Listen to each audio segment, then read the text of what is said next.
ऐसा है कि ये अभी कंट्रोवर्शियल इशू नहीं है। क्यों नहीं है कि जो वहां से हिंदू हजरात माइग्रेट होकर के आए और उनको नागरिकता अभी तक नहीं मिली है, उसके लिए ये कानून आया है। भारतीय मुसलमानों के लिए नहीं है, और मैं खुद उसके लिए बोलूंगा अगर कोई बात होगी तो। दीवान साहब ने यही अपील करी है कि किसी भी स्वार्थी तत्व के बहकावे में ना आए। इस कानून में ऐसा प्रावधान ही नहीं है कि किसी भारतीय की नागरिकता छीनी जाए।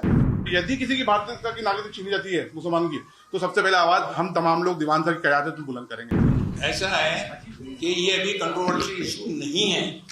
क्यों नहीं है कि जो वहां से हिंदू हजरात माइग्रेट होकर के आए और उनको नागरिकता अभी तक नहीं मिली है, उसके लिए ये कानून आया है। भारतीय मुसलमानों के लिए नहीं है, और मैं खुद उसके लिए बोलूंगा अगर कोई बात होगी तो सेंट्रल गवर्नमेंट को इसके बारे में साफ करनी चाहिए कि ये उन लोगों के लिए है सिर्फ। इसमें हमारे देश के गृह मंत्री ने आधिकारिक बयान दे दिया है। दीवान साहब ने यही अपील करी है कि किसी भी स्वार्थी तत्व के बहकावे में ना आए। इस कानून में ऐसा प्रावधान ही नहीं है कि किसी भारतीय की नागरिकता छीनी जाए। ये भारतीय में जो बाहर से लोग आ रहे हैं, पीड़ित प्रताड़ित लोग, उनको नागरिकता देने के लिए। और यदि किसी की भारतीयता की नागरिकता छीनी जाती है मुसलमान की, तो सबसे पहले आवाज हम तमाम लोग दीवान साहब की क़यादत में बुलंद करेंगे। लेकिन जब हमारी सरकार आधिकारिक तौर पे पार्लियामेंट में स्टेटमेंट दे रही है, तो हमें सही रखना चाहिए और मुल्क की तरक्की में सरकार का योगदान देना चाहिए। अपना कंधे लगा के इस मुल्क की सलामती के लिए, इस मुल्क की तरक्की के लिए काम करना चाहिए। दीवान साहब, आपने वन बाय वन। हाँ, मैं एक ही हूँ। आपने कहा है कि देश के हालात अभी खराब है, इसलिए ये काउंसिल है जो तमाम तरह की मीटिंग रखी जा रही है। किस तरह की दीवान ने हालत खराब है, दीवान साहब ने कहा है ना, देश के भी हालात जो है सही नहीं है। आपने कम सुना? नहीं, दीवान साहब ने कहा, मैं आपको स्पीच दे दूं। दीवान साहब ने कहा है मुल्क में जो हर तरफ से अलग अलग तरह के बयान आ रहे हैं, अलग अलग धर्म के, कोई क्लेम कर रहा है, कोई क्लेम कर रहा है। देखिए, अदालतों के फैसले आते हैं ना, तो एक पक्ष जीतता है, एक पक्ष हारता है। लेकिन हारने वाला पक्ष उस अदालत के फैसले से असहमत भी रहता है, उसके दिल में कटुता भी रहती है, खिलाफ भी रहती है। हमारा मानना ये है कि अदालत के बाहर यदि कोई निर्णय होता है तो एक दूसरे का सम्मान भी बढ़ेगा, विश्वास भी बढ़ेगा और इस मुल्क को मजबूती मिलेगी। तो इसलिए हम तमाम धार्मिक संस्थाओं से, हिंदू मुस्लिम संस्थाओं से अपील करते हैं, हम उनको प्लेटफॉर्म प्रोवाइड कराएंगे। आप आए, बैठें, इन तमाम मसलों का सम्मानजनक हल निकालें।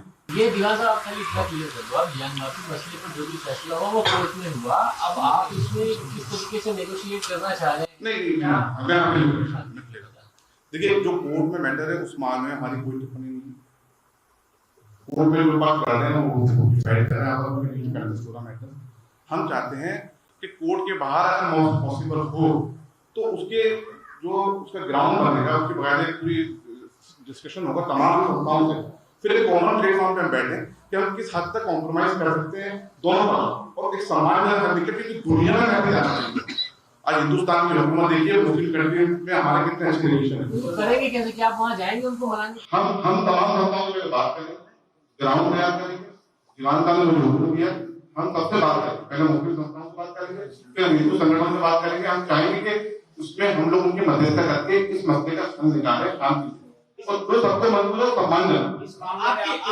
मुस्लिम संगठनों से, मुस्लिम तंजीमों से, इदारों से, जो खानकाहों से हट करके किन किन से बात हुई? देखिए, हम तमाम संस्थाओं के टच में ऑलरेडी रहते हैं, बातचीत होती रहती है। लेकिन अब ये मौकूफ दीवान साहब किबला ने, जो हमारे चीफ पैट्रन है काउंसिल के, उन्होंने रखा। हम तमाम जो जितनी जिम्मेदार संस्थाएं हैं देश में मुसलमानों की, उन सबसे बात करेंगे और तमाम उलमाए दीन से भी राय मिलेगी कि इस मैटर पे किस हद तक हम किस तरीके से बात कर सकते हैं। उसके बाद में हम हिंदू संगठन, उनसे भी हम लोग टच में रहते हैं, उनसे भी हमारी बातचीत होती रहती है। तो हम एक पहले ग्राउंड तैयार करेंगे, उसके बाद में इसकी शुरुआत करेंगे, क्योंकि इसकी शुरुआत तो हो, हर संस्था की गलती कि आपको समाज की बुराई कौन बोल दे, हम जिम्मेदारी ले रहे हैं। हम कोशिश करेंगे कि इस मुल्क से इस दारू विवाद को हमेशा से समाप्त किया जाए। तो आज की तारीख में लड़ाई झगड़े का वक्त नहीं है। आज की तारीख में अपने मुल्क को मजबूत करें। भारत विश्व की तीसरी सबसे बड़ी अर्थव्यवस्था बनने जा रहा है। हमारा विकसित भारत की तरफ हमारा बड़ा अभियान है, तो हम सबको इन सब चीजों को पीछे छोड़ के हमें आगे बढ़ना